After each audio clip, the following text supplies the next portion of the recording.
Hi friends, எல்லாரும் எப்படி இருக்கீங்க? இந்த வீடியோவில் நம்ம ஒரு சூப்பரான பிரேக்ஃபாஸ்ட் தான் பார்க்க போகிறோம். சம்பா ரவை வச்சு ஒரு சூப்பரான பொங்கல். வாங்க அதை எப்படி பண்ணுறதுன்னு பார்க்கலாம். இந்த பொங்கல் பண்ணுறதுக்கு தேவையான பொருட்கள்: 1 கப் அளவு சம்பா ரவை,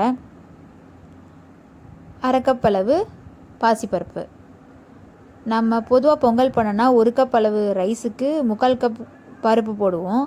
இந்த ரவையிலே இந்த வெளிவெளிப்பு இருக்கிறதால நம்ம 1 கப்புக்கு 1/2 கப் பாசிப்பருப்பு போதும்.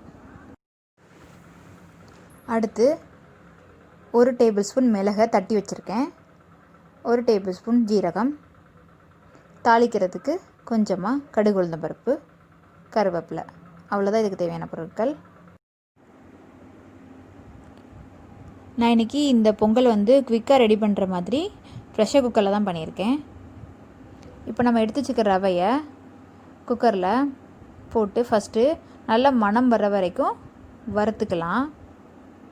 இது வறுக்கும் போது இந்த ரவையோட ஸ்மெல் வந்ததும் ஸ்டவ் ஆஃப் பண்ணிடலாம். அடுத்து இந்த பொங்கல் செய்கிறதுக்கு தேவையான அளவு எண்ணெய் ஊற்றிட்டு அதுக்கப்புறம் 1 டேபிள் ஸ்பூன் நெய் ஊற்றிக்கலாம். இதில் நம்ம எடுத்து வச்சுருக்கிற கடுகு உளுந்தம்பருப்பு, ஜீரகம், மிளகு, கருவேப்பிலை இது எல்லாத்தையும் போட்டு நல்லா பொரிய விட்டுக்கலாம்.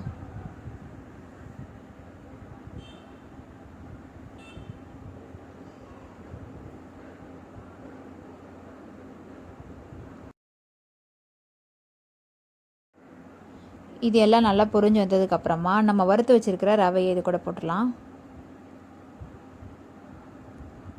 அடுத்து நம்ம பாசிப்பருப்பை நல்லா வாஷ் பண்ணி வச்சுருக்கேன், அதை இது கூட மிக்ஸ் பண்ணிக்கிறேன். இந்த பொங்கல் ரொம்ப டேஸ்ட்டாக இருக்கும். இது ரொம்ப ஹெல்த்தியான ஒரு ரெசிபியும் கூட. இந்த பொங்கல் செஞ்சின்னா குயிக்காக வேலை முடிஞ்சிடும். அதுக்கப்புறம் இதுக்கு தேவையான அளவு தண்ணி 1/2 கப்பு மொத்தமாக நான் எடுத்துருக்கேன். ரவையும் பாசிப்பருப்பும் சேர்த்து அதுக்கு 3 கப் அளவு தண்ணி ஊற்றிட்டு எக்ஸ்ட்ரா 1 கப் ஊற்றணும்.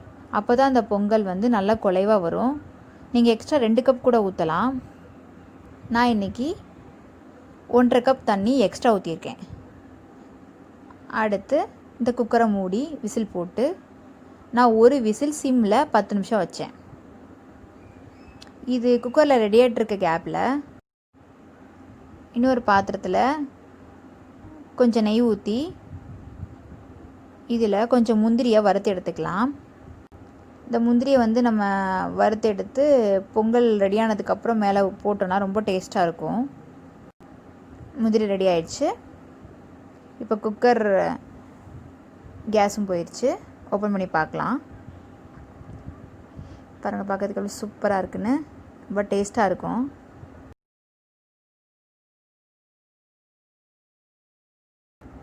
இதை நல்லா மிக்ஸ் பண்ணி விட்டுருங்க. மிக்ஸ் பண்ணி விட்டுட்டு நம்ம வறுத்து வச்சுருக்கிற முந்திரியை இது கூட ஆட் பண்ணிக்கலாம். அவ்வளோதான், ரொம்ப ரொம்ப டேஸ்டியான அண்ட் ஹெல்த்தியான பிரேக்ஃபாஸ்ட் ரெடி ஆயிடுச்சு. இது ஒரு ஃபாஸ்ட்டாக பண்ணக்கூடிய ஒரு பிரேக்ஃபாஸ்ட்டு.